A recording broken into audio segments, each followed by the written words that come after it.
on revient en France avec toute autre chose à présent. Et ce débat récurrent, vaut-il mieux faire du sport à jeun ou après avoir pris un bon petit déjeuner? Quelle est la meilleure option pour l'organisme? Quels sont les avantages d'être à jeun et les risques? Ce soir, c'est Vicky Bogart qui fait le point. Alors Vicky, première question, quel est l'intérêt de faire du sport à jeun?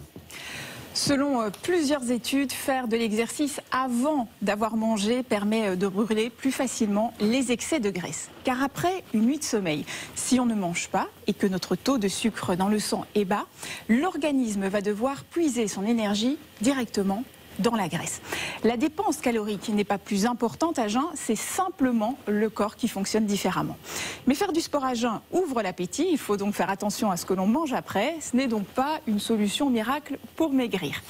Un médecin du sport m'expliquait d'ailleurs que c'était surtout utile pour améliorer son endurance et préparer un marathon par exemple. Un marathon, quels sont les risques si on fait du sport sans avoir mangé alors, chez certaines personnes, cet effort matinal peut entraîner un léger malaise avec la tête qui tourne. Ce n'est donc pas adapté à tout le monde. D'ailleurs, il faut toujours bien s'hydrater et avoir un fruit ou une barre énergétique pour donner un coup de pouce à l'organisme en cas d'hypoglycémie, de manque de sucre donc. Si vous n'avez pas l'habitude, il faut commencer progressivement. D'abord 15 à 20 minutes d'exercice modéré comme de la marche rapide, de la course à pied ou encore du vélo.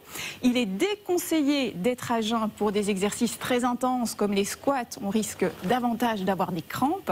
Et c'est aussi important d'avoir mangé correctement la veille des sucres lents comme des pâtes ou des légumes. À l'inverse, après une soirée arrosée, c'est recommandé de faire du sport?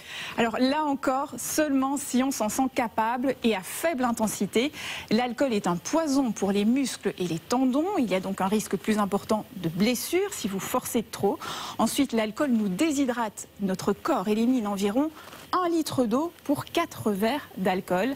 Attention donc aux crampes en cas d'activité physique intense. À boire avec modération et pas comme le sport en revanche. Merci beaucoup Vicky pour ces précisions. On vous emmène au